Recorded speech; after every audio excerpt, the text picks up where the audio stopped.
Hey everyone, welcome back to 10-Minute English. It is Tuesday, June 9th, and I am Emily. I am Lisa. Happy Tuesday! Today, 3 stories that share one shape. Something gets rewired and it behaves differently. ChatGPT grew a smarter memory, your phone can spot a fake call, and chemists made plastic tougher by adding weak links. Wait, weak links making it tougher? Already in. So today's keyword is rewire, spelled R-E-W-I-R-E, a verb that means changing the wiring so the thing works differently. Rewire, easy to say, travels everywhere this week. If you're new here, welcome. We turn real news into a chat to train your ear. Hit subscribe if that helps. Let us rewire ourselves into Tuesday mode. Perfect. Let's start with the AI you probably use the most. Great first stop. So, OpenAI rolled out a brand new memory system for ChatGPT on June 4th. Internally, they are calling it dreaming. Dreaming. Already a vibe. What is changing under the hood? Until last week, your ChatGPT memory was basically a list of things you saved by hand.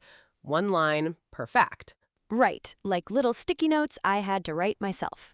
Exactly. Now, a background process reads across years of your past chats and synthesizes them into something fresher. So the assistant is rereading the whole conversation and updating itself. That is the rewire. OpenAI gave a great example. Before your trip, the memory might say, "You are going to Singapore in July." Mm-hmm. After July, it rewrites itself to, "You went to Singapore in July 2026. You didn't touch it." Oh, that's satisfying. My calendar is full of stale entries that still say going to. Right? OpenAI keeps using the word freshness. The memory keeps its freshness on its own, while still keeping continuity across years. Freshness and continuity, so the assistant grows up with me a little. Pretty much. There's also a transparency surface, a screen where you can see what it remembers about you and edit or delete any of it. That part I really like. You always want to know what the assistant is holding on to. And the lines are in plain language, like, user prefers short answers in the morning. If you don't like one, you delete it. A tiny bio of yourself editable. Sold. The rollout is interesting, too. Paid subscribers first, free users soon, because the team cut the compute cost by about 5 times. 5 times cheaper to run? That's huge. That's why everyone gets in. And paid subscribers get twice the memory size on top of that. Twice the room for my chatbot to dream. Honestly, I'm into it. Me too. It's the first time my chatbot feels less like a notebook and more like a friend who actually remembers. Less notebook, more friend. Exactly what I want. Okay, ready for the next story. On June 2nd, Google dropped their monthly Android update. 2 things in it fit our rewire theme perfectly. Okay, 2 for 1. Lay them out.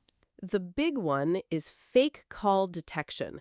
Your phone can now flag a call that pretends to be from your contact when it is actually a scammer. Wait, scammers can make a call show up as my best friend's name? They have been able to for a while. Display says, "Mom calling." You pick up. That is so creepy. My instinct would never be to doubt that. Exactly. So Google's app, Phone by Google, now checks in the background whether the call really comes from your contact's device. Oh, so it's doing a quiet handshake before I even say hello. Perfect way to put it. If something doesn't line up, you get a warning, like, "This might be impersonating your contact." That changes how I trust my own phone, in a good way. The most common version of the scam is someone calling an older relative, pretending to be their grandkid, asking for money in a panic. I've heard so many like that. The voice sounds urgent, the name looks right, you act before you think. Right. Flagging it before grandma even says hello is huge. Works on Android 12 and newer. Got it. What's the second one? For anyone whose friend group is a mix of Android and iPhone users, QuickShare, the file sharing tool on your phone, now talks directly to AirDrop. Wait, finally? My family group chat is going to lose half its purpose. Right? You can send photos, videos, and documents straight from one system to the other without a messaging app. That's a wall I've been bumping into for years. I'll just text it, and then the photo turns into a blurry square. Exactly the bridge this fixes. Full quality, one tap, no matter which side you're on. I love that. Google rewired their share tool to play nice with the other side. Generous move. Both of these are about your phone getting more skeptical with scammers and more friendly with the people you actually love. Skeptical with scammers, friendly with friends. Yes, please. Bring on story 3. Okay, last one. MIT chemists published in Nature on June 3rd, and the headline is wild. Hit me. They made common plastics much more impact-resistant by adding intentionally weak links inside them. Hold on. Weak links making it tougher. Yes, our intuition says to make something strong, connect everything as tightly as possible. More glue, more bolts. Right, more chain. Their finding is the opposite. They sprinkled special weak bonds throughout the plastic. When a fast impact hits, those weak bonds break first on purpose.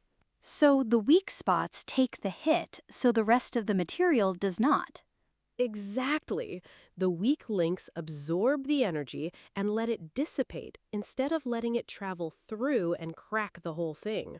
That is honestly poetic. The weak part saves the strong part. Beautiful way to say it.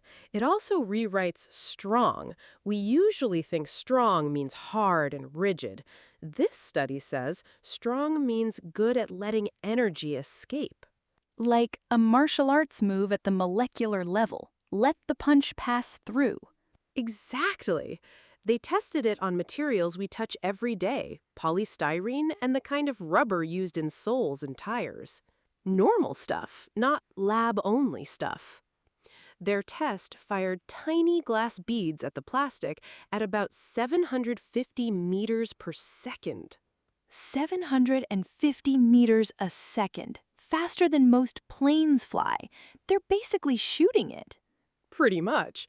And the weak link version absorbed substantially more energy than the regular one. My brain wants to rewire itself just thinking about this. Same. The applications are stuff you already own. Helmets, phone cases, shoe soles, tires, even roofing. Phone cases designed to crumble a little inside so they take the hit. I'm into that. Helmets is the one that hits me hardest. More impact energy dissipated before it reaches your skull? That's a real lifesaver. That's not abstract at all. That's your morning commute. And the bonus? If tires can be made tougher, they shed fewer microplastics on the road, an environmental win on top of safety. Weaker bonds, stronger tires, fewer microplastics. Today, my logic broke in the best way. Let's land this episode. Okay, 3 rewires, 1 Tuesday. Let me line them up. Yes, please. ChatGPT rewired its memory so it freshens itself in the background. Your phone is rewired to spot a fake call and to share with iPhones.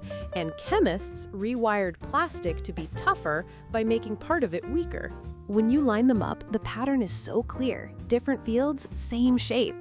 That is why rewire felt right. Not fix, not upgrade. Look at the wiring, change it on purpose, let the thing become different. Rewire. Saving that one. 3 vocab words to take home. Synthesize, like the memory does. Impersonate, like the scam calls try to. Dissipate, like the energy in the plastic. Synthesize, impersonate, dissipate. 3 S's and 1 P. Nice mouthfeel. And all 3 travel beyond the news. Synthesize ideas from a long article, someone online can impersonate a brand, and a tense meeting can dissipate after one good joke. Oh, those are real life. I'm trying the meeting one tomorrow. Report back. Listener question. Of today's 3 rewires, which excited you most? Option A is the dreaming memory. Option B is the safety upgrades. Option C is the impact-resistant plastic. Tough one. Leaning towards C because it surprised me the most. Good pick. And a smaller one. If you could rewire one thing in your daily life, what would it be? That one I have to sit with. Morning routine, how you take notes, how your phone interrupts you. Drop A, B, or C in the comments, plus your daily rewire. I want to hear what people pick. If today's chat helped your ear, please like and subscribe every weekday morning. And tomorrow, same time, brand new stories. Have a beautiful Tuesday. See you tomorrow. Bye for now.